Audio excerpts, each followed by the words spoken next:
Buenos días.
Buenos días.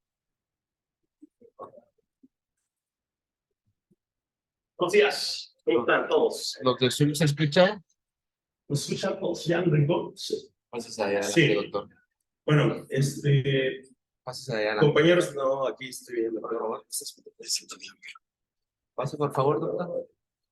ok, bueno, vamos a hablar sobre desgarros reptilianos, desgarros gigantes, principalmente y de la degeneración por lápiz. El día de hoy, junto con su servidor, con el doctor Alejandro Arroyo. Y siguiente. Bueno, obviamente vamos a empezar un poco con y estudiando para la versión. Siguiente, por favor. Bueno, ¿cómo definimos un desgarro reptiliano? Obviamente, pues, la totalmente diferente a otros. Y básicamente son las aberturas de la capa de los desgarros. Y ahora vamos a indagar un poquito. ¿Pueden guardar silencio, por favor? Específicamente, bueno, ¿a qué nivel se desgarro? Surge en general, o sea, pues la mayoría surge después de una operación anormal del morgue. Puede estudiar una operación anormal del morgue. Y la importancia clínica de los datos es porque puede generar básicamente, y las consecuencias de responder. Para diagnosticarse, vamos a usar la fotografía directa, biología, y hasta la OCP. Entonces, siguiente, por favor. Bueno, ¿Los chicos de Zoom escuchan? como se ha comentado, es el resultado de la reacción anómala de un experimento exterior. La unión microretinal de la capa más externa de la retina hacia la de cada uno de cada 5 ojos con retina tiene la recepción de posterior. Entonces, la diferencia clínica es que tenemos que tener para poder darle tranquilidad a la ¿sale? Aquí la patología es que cuando surge esta extracción normal del vidrio, puede haber mucha infección del líquido llavedero hacia el espacio superficial. Y eso sí que es un problema, y eso es que ya se aumenta la patología de este experimento. ¿Alguien está conectado en Zoom? ¿Ahorita en el cel? No. Ah, ¿alguien se puede conectar para que le pase el celular a Pedro? Porque dicen que no se escuchan.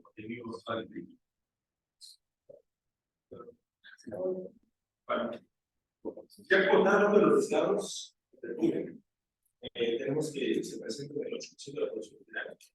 Si es una entidad y vamos a darle un enfoque hacia a qué tratamiento le vamos a dar.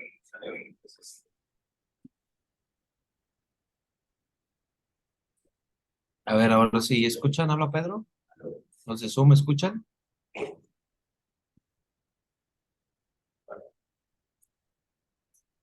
¿Le escuchan ahora sí? A ver, ¿habla Pedro? Sí. Ok.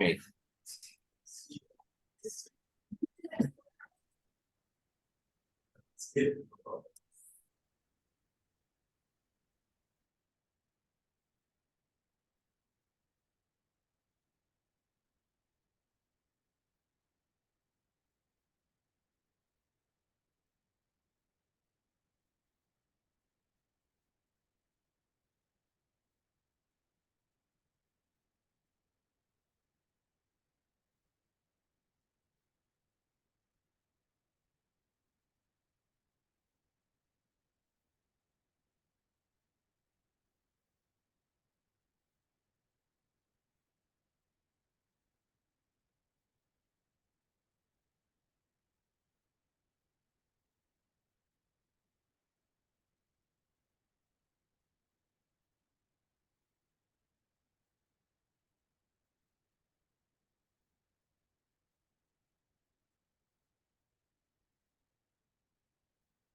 ahora es lo que la literatura dice, independientemente de la etiología.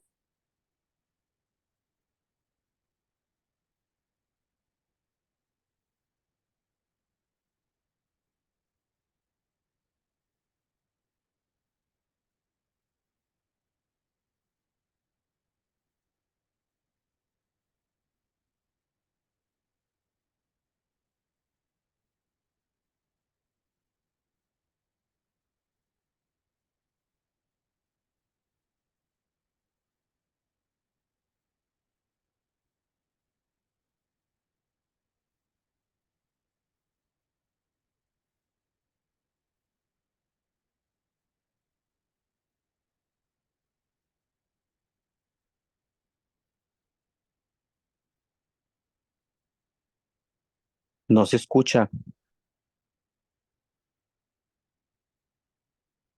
Mayor representación de visión. A ver.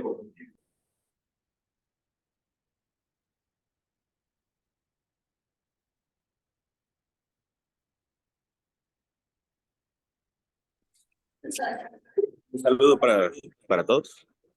¿Me escuchan? Bueno, hola. Bueno, Creo que ya se escucha, ¿verdad? aquí tenemos las diferentes morfologías de los tipos de desgarro, ¿sale? A fin de cuentas. Sí, siguiente, doctor, por favor. Vamos a tener que la presentación de estos desgarros son en herradura, operculados, agujero retiniano, que es atrófico, la diálisis y el desgarro gigante, ¿sale? Aquí tenemos unos ejemplos, que bueno, estos tres, se supone que la literatura dice que está en herradura, en L y en C. Básicamente, responden a lo mismo, de que la base está adherida, el lápiz está traccionado por el humor vítreo, y tenemos los superculados, que es realmente esta zona muy circunscrita de un desgarro retiniano, y pues bueno, ya como tal la diálisis, ¿no? Siguiente, por favor. Bueno, el manejo es relativamente, o más bien, difiere según el especialista tratante. Yo personalmente, si tuviera alguna lesión predisponente, me haría una panfotocoagulación. Pero bueno, aquí la tendencia actual es a adquirir medidas no tan agresivas para la vigilancia y mantenimiento de estas lesiones, ¿no? Generalmente se mantiene en vigilancia estos desgarros que son asintomáticos y operculados porque son los de menor riesgo de desarrollar un desprendimiento de retina. Y bueno, obviamente el paciente que se mantiene en vigilancia hay que advertirle específicamente de los daños, o más bien de los signos de alerta de un desprendimiento de retina. Escotomas, presencia de miodesopsia sencilla en agudo, pérdida de la agudeza visual, etcétera, ¿no? Fotopsias, completamente, sí, exacto. Y pues bueno, los riesgos del tratamiento profiláctico, les digo, o sea, yo personalmente si tuviera una lesión predisponente, sí me haría una fotocoagulación. Y digo, para esta cuestión, para esa medida, pues bueno, las complicaciones son mínimas, ¿no? Entonces vale la pena. Siguiente. Si tenemos un desgarro retiniano, ¿cuáles son cuáles son los factores de riesgo para que progrese a la entidad más temida, que es el desprendimiento de retina? Y es una historia familiar de desprendimiento de retina. Y ya habíamos tenido un desprendimiento de retina del ojo contralateral, cirugía de catarata, que también nos predispone a esta cuestión, particularmente cuando esta cirugía tuvo una pérdida de humor vítreo importante. Y bueno, condiciones sistémicas, ya sabemos, en la colagenopatías como síndrome de Marfan, Ehlers-Danlos y un síndrome que se llama Stickler. Asimismo, también el tratamiento profiláctico, bueno, hay que tenerlo en cuenta cuando un paciente ya tuvo una gastrostomía, una cirugía de catarata o una inyección intravítrea. Entonces, si encontramos los desgarros, es válido y es indicado darle el tratamiento profiláctico, ¿no? Siguiente, por favor. Es muy relacionado con un experimento de vitrio posterior. Entonces, o sea, cuando un paciente se presenta con síntomas agudos de esta entidad, bueno, hay que darle obviamente una exploración exhaustiva, y en agudos cuando se presenta la mayor probabilidad de un desprendimiento de retina, ¿sale? Los factores de riesgo también son dependientes, obviamente, del tamaño del desgarro que llega a presentar, ¿no? Creo que es bastante obvio. Y obviamente una atracción vitreoretiniana pues persistente, ¿no? Que sepamos que hay una adición importante del vitrio hacia zona del desgarro. Y pues bueno, ahí es también cuando tenemos que tener en cuenta que puede progresar a un DR, ¿no? De todos los desgarros retinianos, la mayoría pasan asintomáticos, generalmente se dan o se manifiestan en una exploración de rutina. Y obviamente también depende del tipo de lesión, de la morfología de la lesión que nos va a dar la actividad que vamos a seguir, ¿no? Ahorita vamos a hablar un poquito más específicamente del tipo de desgarro que se presenta con, digamos, traumas, ojos miopes, toda esta cuestión, ¿no? Y lo importante es tener en cuenta que un desgarro retiniano posterior a un trauma es también siempre tratable, ¿no? Siguiente, por favor. Iniciamos con el primer desgarro, que es el más importante, que es en herradura o en ojo. Podemos ver que el ápice de la lesión todavía está traccionado anteriormente por el humor vítreo y la base va a seguir adherida. Nos da una morfología bastante característica. Estos podremos decir, de los más relevantes clínicamente. Y obviamente depende del tamaño, la localización, pero siempre, si vemos uno de estos, es dar tratamiento, ¿no? Siguiente, por favor. Ahorita vamos a especificar un poquito más. Los superculados que tienen una zona bien circunscrita es por una atracción del vítreo anterior. Y lo curioso de esto es que, o sea, se jalan esa parte de retina y dejan un círculo, un hoyo, básicamente bien circunscrito.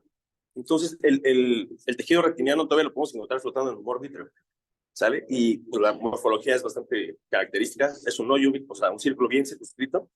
Y bueno, esa es otra morfología relevante clínicamente. Siguiente, por favor. Después tenemos los agujeros retinianos atróficos, que bueno, estos como tal no son un resultado de un DBP, sino estos tienen que ver digamos, con características clínicas de cada paciente, generalmente más en pacientes miopes y femeninas, donde la literatura dice que es más la incidencia, ¿no? Igual vamos a ver que son redondos, ovalados, bien circunscritos, y tienen la característica de que el pigmento es muy presente porque son lesiones que son crónicas, tienden a la cronicidad, ¿no? Son muy pequeños, casi, o sea, pueden estar en ojos miópicos casi imperceptibles, y el riesgo de un DR de este tipo de lesiones es muy bajo, ¿no?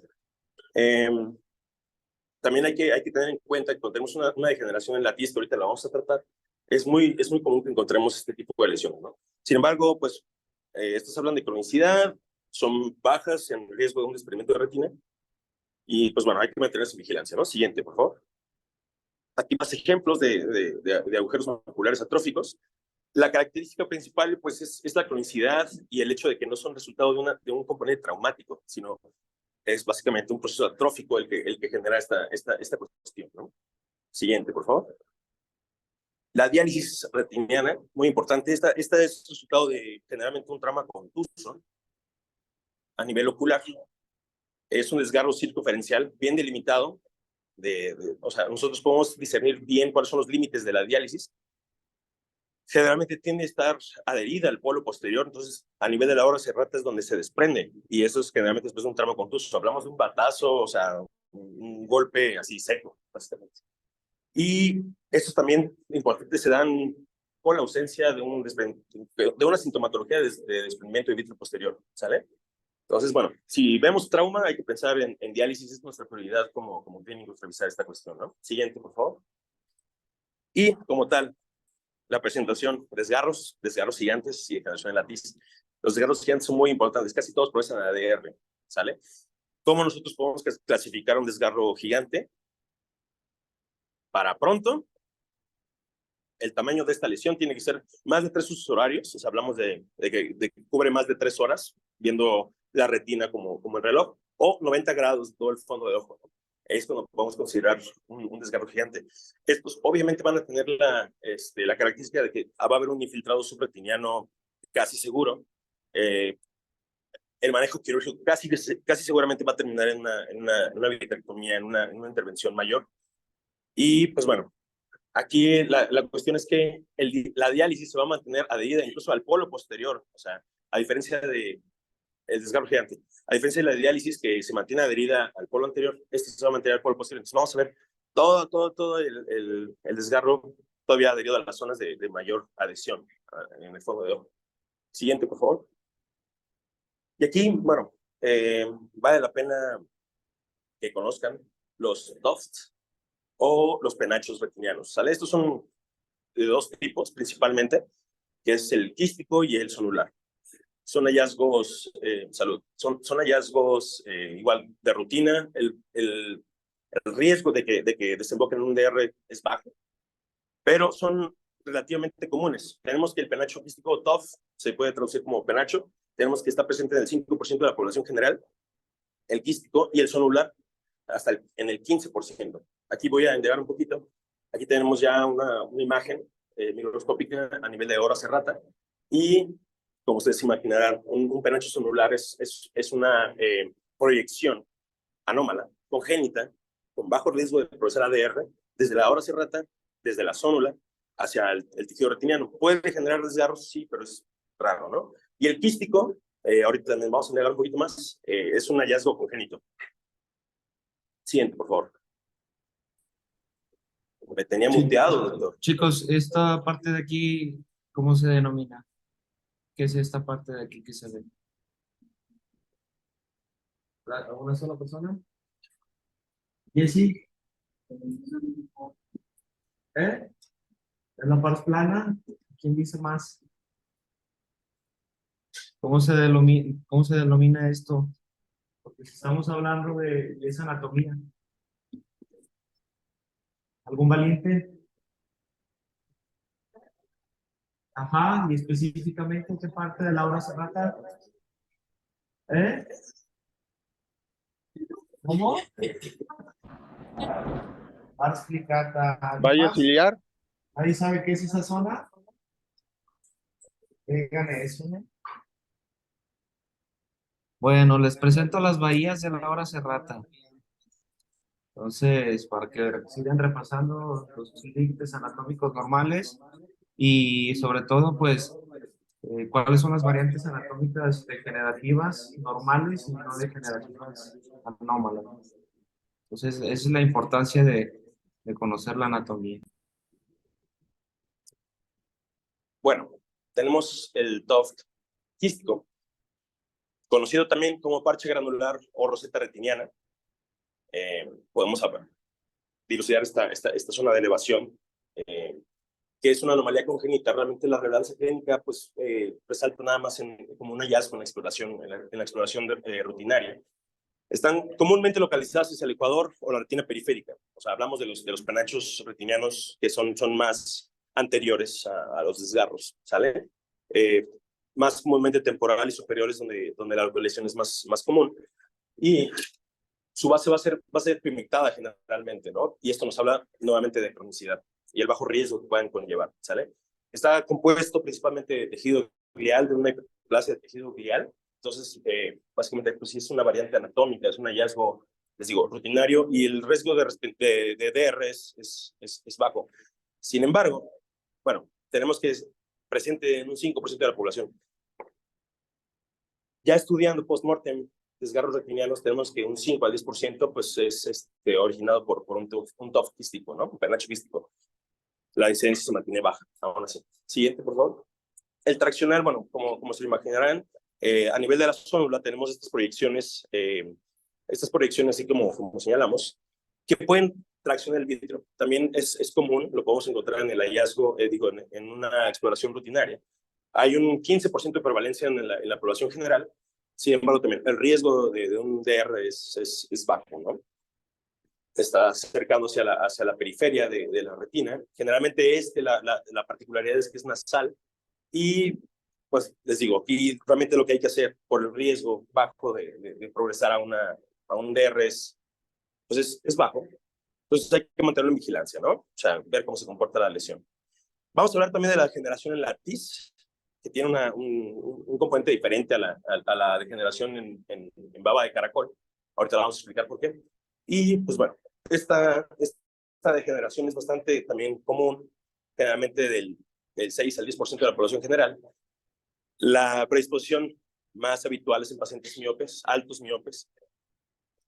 desde un tercio hasta la mitad de todos los pacientes que presentan una degeneración en la TIS lo van a tener bilateral. Entonces es importante tener esta correlación de, bueno, si te encontré esta lesión, es casi un volado de que en el otro ojo vayas a tener la misma entidad, ¿no? El componente familiar es bastante prevalente también, o sea, papás y mamás que hayan tenido cuestiones así, también tiene que ver con la cuestión de miopía, obviamente, van a presentar esta degeneración, ¿no? Lo curioso es que nada más tiene el 1% de la probabilidad de progresar a un DR. Sin embargo, estudiados post-mortem, hay pacientes que tienen hasta un 40% de casos con DR que fueron a partir de una degeneración en la TIS, ¿no?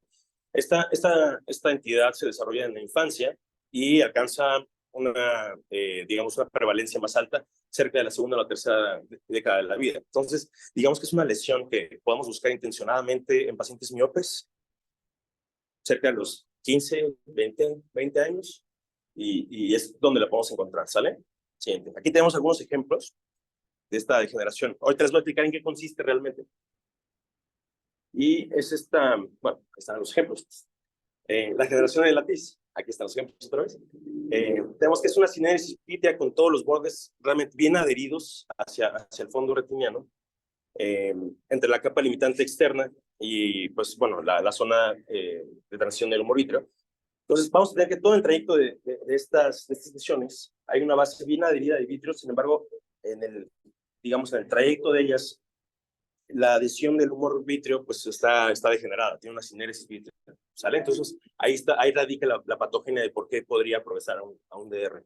También hay hallazgos muy característicos como los vasos, los vasos que tienden a esclerosarse cuando atraviesan esta degeneración, ¿no? Entonces es otra característica clínica que nos puede ayudar a dilucidar este tipo de lesiones, ¿no? Siguiente, por favor. La membrana alimentar interna. Sí, perdón. Bueno, ya como tal, la patogenia es una discontinuidad de la membrana alimentar interna con grados de atrofia variable dentro o circunscritos dentro de la lesión. Sin embargo, pues los puntos de uniones, ya digamos en los bordes de estas lesiones, están bien adheridos. Entonces también por eso la probabilidad baja de que progrese en un DR. ¿Sale? Ahorita vamos a hablar también sobre la diferencia de una degeneración en la TIS a un snail track o trayecto de baba de caracol. Esta se considera más, la de baba de caracol, una lesión precursora a la degeneración en la TIS, ¿no? Lo que les decía de los vasos que atraviesan este tipo de lesiones retinianas tienden a esclerosarse. Entonces es muy característico la presencia de vasos esclerosados casi plateados a través de estas lesiones, ¿no? También la degeneración en copos de nieve por células degradadas de Müller es un hallazgo característico y muy asociado a este tipo de degeneración, ¿no? Que lo tenemos aquí. Igual es una entidad relativamente benigna y pues bueno, vamos a tener que la ubicación de este tipo de lesiones son o responden igual a la misma tendencia de todos los desgarros retinianos, que es superior, temporal y bilateral, ¿no? Bueno, los signos. Hay signos, como les había comentado, de los vasos esclerosados, agujeros atróficos, que igual son clínicamente poco relevantes, no son de cuidado, sin embargo hay que mantener vigilancia, ¿no? También se asocia comúnmente una hiperplasia del epitelio pigmentado retiniano y tenemos el signo característico del bear track o pisadas de oso, o sea, algo así, es este tipo de lesiones, ¿no? Como si un oso hubiera pasado por ahí. Hiperplasia del LPR. Siguiente. Perdón, se me olvidó mencionar que también en la generación latiz es común encontrar agujeros atróficos, igual, de relevancia clínica, digamos, o más bien no tan relevantes, ¿no? Pero que hay que mantener en vigilancia. Y dispersión vital. Bueno, aquí ya hablando como tal en la generación baba de caracol o signo de snail trail, esto se puede considerar como una lesión precursora, tiene los componentes de la degeneración de células mullerianas, el aspecto de copos de nieve, y es cuando ya tenemos estas lesiones que generalmente tienden a ser grandes, ocupan varios usos horarios del fondo de ojo. Les digo, podemos ver esta como tipo de lesión parecida a un congelamiento, a copos de nieve dentro del fondo de ojo. Digo, realmente es un hallazgo porque el hecho de que estas lesiones desemboquen en un experimento de retina es Es raro, puede pasar, y generalmente cuando pasa, de pinche mala suerte, tienden a ser en herradura o en U, ¿sale? Entonces, eso es como realmente el desgarro que tenemos que tener previsto o buscar intencionadamente, ¿sale? La presencia de agujeros atróficos es común, sin embargo, los agujeros atróficos, como les he mencionado, son, digamos, son hallazgos, presentan un riesgo relativamente bajo de procesar un DR, pero hay que mantener en vigilancia igualmente, ¿sale? Yo personalmente, si tuviera alguna cuestión de estas, me coagulo al chile, ¿sale? Entonces, de generación latiz, el manejo, pues, es lo que les he estado diciendo. Hay que tener una buena historia clínica, hay que preguntarle al paciente si realmente tuvo sintomatología de un desprendimiento de vitrio posterior, porque la mayoría de todos estos desgarros se presentan después de un desprendimiento de vitrio.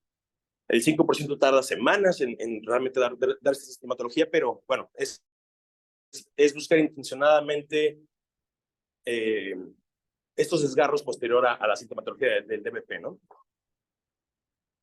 Bueno, generalmente no hay que darles tratamiento. Ahorita el doctor Arroyo les va a especificar más sobre esta cuestión. Hay que advertirle al paciente, o sea, hay que ser bien concisos y decirle, mire, ¿sabe qué? Ahorita son lesiones predisponentes. Personalmente, les digo, vuelvo a lo mismo. Yo le diría, si yo la tengo, me coagulo y son 5,000 pesos, ¿por cuánto? Bueno, pero sí hay que decirle, ¿sabes qué? O sea, si tienes presencia de un escotoma, miodesopsias en una cantidad importante, o pérdida del campo visual, o sea, regresas con nosotros, ¿sale? Fotopsias, metamorfopsias, o sea, todos los síntomas de un DBP hay que dejárselos presente y pues obviamente como una cuestión de cita abierta con nosotros, ¿no? Fuera de eso, es nada más mantener la vigilancia. O sea, insisto otra vez, el riesgo de que progrese a un DR es bajo. Sin embargo, pues obviamente hay que tener, pues, digamos, esa cuestión bastante presente, ¿no? Y como tal, la diálisis, el desgarro en herradura y los agujeros retinianos gigantes sí deben llevar tratamiento, ¿sale? Ahorita igual vamos a indagar un poquito más sobre eso. Y pues bueno, aquí tenemos un cuadro comparativo de las diferencias importantes entre todos los desgarros retinianos que pueden ocurrir. Desgarro gigante. Hay que recordar más de 3 usos horarios o más de 90 grados a nivel de fondo de ojo, o sea, que abarque más de esta área. Y generalmente va a estar el humor vítreo adherido al polo anterior, ¿sale? Entonces, tenemos un desgarro a nivel de polo posterior importante, más de 3 usos horarios, clínicamente demasiado relevante, o sea, estas cuestiones generalmente terminan en vitrectomía. Y pues bueno, ese es el desgarro gigante. En herradura, vuelvo a lo mismo. Es un ápice traccionado anómalamente. ¿Cómo se dice? Bueno, traccionado patológicamente hacia anterior, donde la base va a seguir adherida. Entonces, por eso se hace esta morfología en herradura, en U, en L, en C, depende de la literatura, ¿no? Pero es importante tener en cuenta de que va a haber una parte todavía adherida a vitrio y la base, pues obviamente va a estar desgarrada. El flap va a estar traccionado anteriormente, como les comentaba, y la base va a seguir adherida. Estos, en su mayoría, tienden a llevar tratamiento, ¿no? El operculado, pues es el flap completamente desgarrado, o sea, ahí literalmente quitaron una zona bien, o sea, se traccionó una zona bien circunscrita de retina. Y esta va a seguir, lo curioso es que va a seguir adherida al humor vítreo. Lo podemos ver inclusive, o sea, el tejido retiniano todavía flotando en vitrio, y el opérculo, el agujero bien delimitado, ¿no? Después tenemos los agujeros atróficos, comúnmente en pacientes miopes, generalmente presentan pigmento por la cuestión de la cronicidad. El riesgo de que progresen a un DR es bajo. Y pues bueno, obviamente hay que buscarlo intencionalmente en un paciente con una miopía importante, ¿no? Los TOFs, el sonular, hablando de que sonular es evidente que va a estar hacia la aura serrata, hacia las fibras sonulares. Esta es la única que tiene la particularidad de que se encuentra más comúnmente nasal y igual, el riesgo es bajo, pero hay que informar al paciente y hay que pues, tenerlo en vigilancia, ¿no? El quístico congénito, va a estar atemporal como todos los demás, básicamente. Y pues igual, mantener la vigilancia. La diálisis es importantísima, buscarla tras un traumatismo contuso. Hablamos de un madrazo, sí, se habló. Y pues bueno, ese va a estar adherido más que nada a ese nivel de la aura serrata, adherido al polo posterior. Entonces vamos a tener que el desprendimiento va a ser anterior, ¿sale? Y bueno, nuevamente tener en cuenta después un traumatismo contuso. Y por último, pues la degeneración de la TIS la buscamos en pacientes miopes intencionadamente. Son zonas de cineres vítrea de degradación y liquefacción de vítreo, pero que van a estar adheridas en su periferia hacia la retina, ¿sabe? El riesgo de progresión es bajo a DR, sin embargo, pues obviamente hay que plasmar eso en una buena historia clínica de nuestro paciente, ¿no? Es decir, encontramos la degeneración de la TIS y pues mantener la vigilancia, ¿sabe? Y pues eso sería todo de mi parte, compañero. Les agradezco su atención.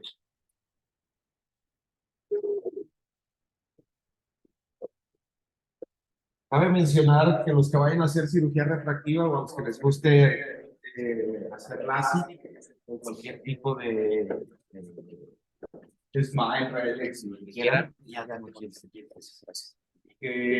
Cuando ustedes van a ver a un paciente, por eso es la importancia de tratar al paciente regresar periféricamente a esto. ¿Por qué? Porque pasa que no revisan, nomás hacen una reflexión subjetiva. Dicen el paciente, ya está, no pasa nada, lo vamos a operar mañana, en ayuno y lavada la cara. Entonces, pasa y luego a las 2, 3 semanas, no veo, y lo revisan, pasa porque un porcentaje pasa desapercibido, tienen latices, uno múltiple, y recuerden que el equipo pues no es inocuo, es una succión, y el desplazamiento anterior del vitro va a provocar una zona de extracción, si es importante, va a romper la retina, no es tan importante, pero solamente es para que lo conozcan. En lo personal, si yo me fuera a operar, oftalmólogo, fuera tan meticuloso, le daría más confianza. Entonces, revisen siempre a sus pacientes, revisen la periferia de sus pacientes, y si ven una lesión predisponente, es mejor tratarla y tener la tranquilidad. Si se les prende, pues se les desprender, sí o sí. Recuerden la zona de lesión retiniana después del láser, ocurre la mayor a las 72 horas, ¿no? No significa que te lo pongo ahorita y ya está inmediatamente pegado. Tarda hasta 72 horas, si es láser, la zona de adhesión es más rápida, ¿no?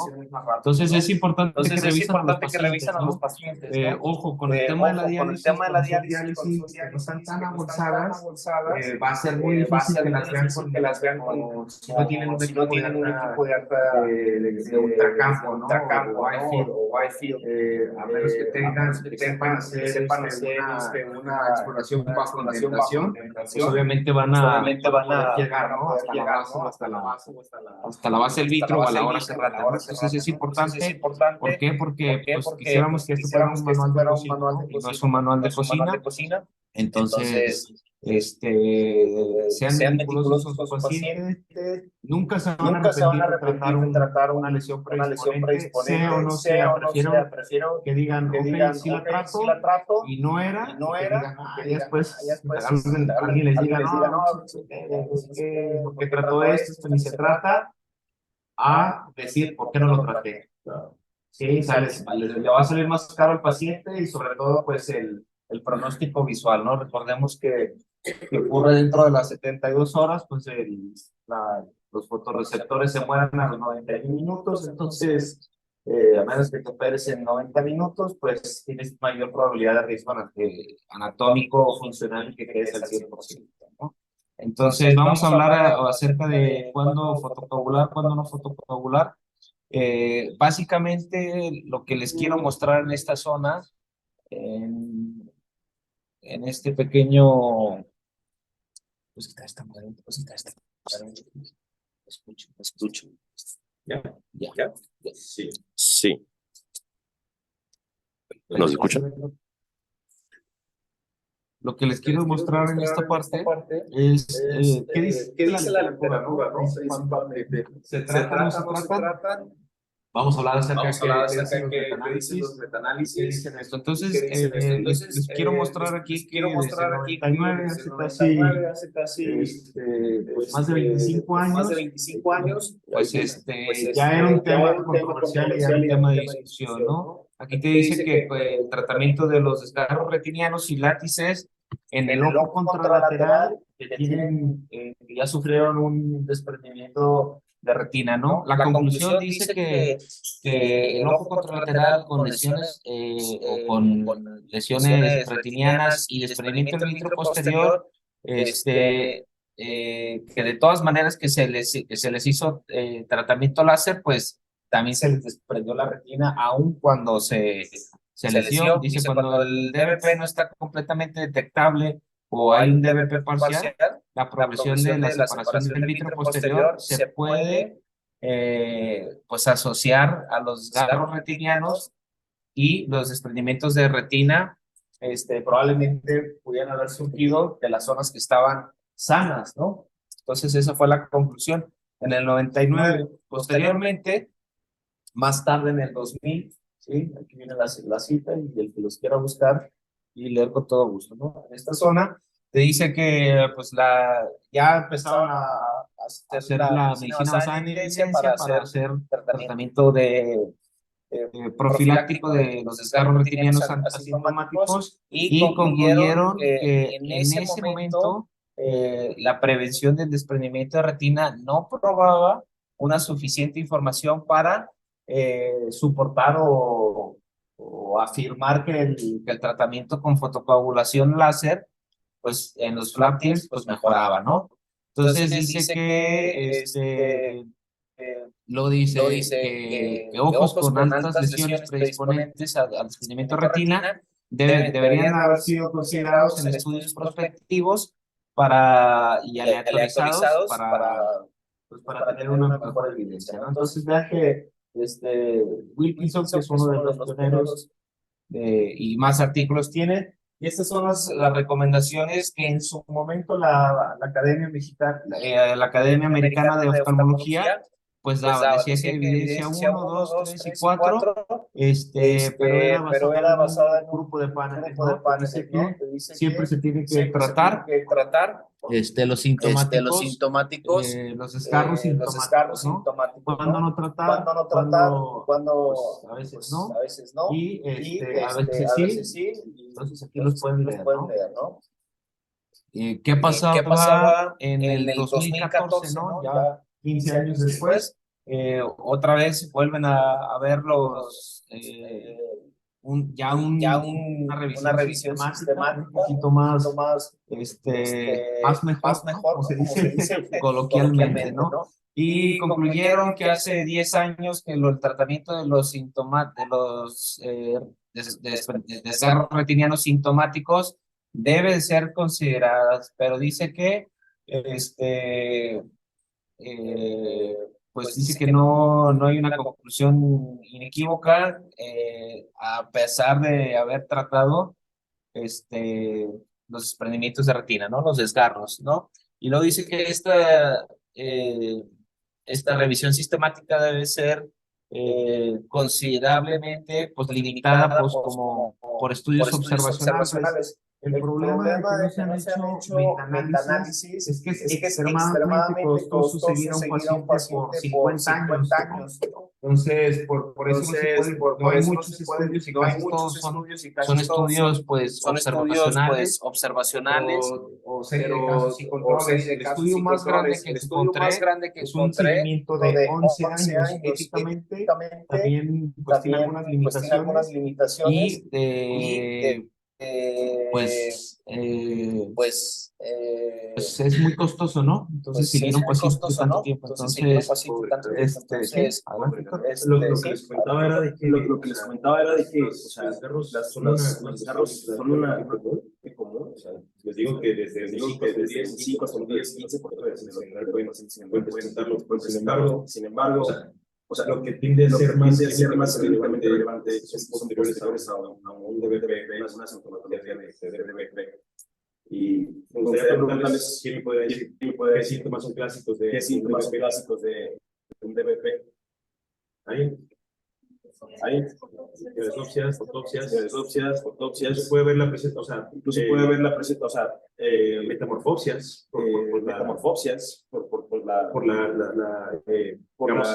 el empalmamiento del vitrio sobre el eje, visual. Eso es lo que hay que darle mucho énfasis. La metamorfosis es por la zona del foveal, la tracción tangencial. Es por eso.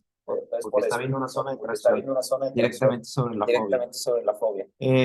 Acerca de otro estudio, de otra publicación, Cochrane hicieron una revisión sistemática también, pasaron otros años para poder hacerlo, y el autor concluye que no hay que no se pudo llegar a una conclusión específica acerca de la efectividad para tratar los desprendimientos de retinas o prevenir, ¿no? Luego dice que actualmente las recomendaciones para el tratamiento deben ser basadas en un consenso de expertos, ¿sí? Pero deberían de estar pues, asentadas, ¿no? En un estudio aleatorizado, controlado, ¿no? Doble ciego, etcétera. Y luego dice que lo que les comentaba este autor, pues dice que no hay estudios relevantes que puedan apoyar a esta moción y que no hay evidencia suficiente para demostrar que la eficacia pues profiláctica de la terapia láser, y esto fue la evidencia hasta 2014, y luego dice que no hay estudios controlados o aleatorizados que puedan concluir que realmente el valor de tratar profilácticamente, ¿no? Entonces, y vuelven a mencionar que la importancia de tener estudios, pues ya les comenté por qué se puede y por qué no se puede. Otra vez, otro estudio acerca en el cual sí tiene evidencia suficiente en el caso de los desprendimientos de retina gigantes, ¿no? La conclusión fue que la terapia láser profiláctica pues consistía en que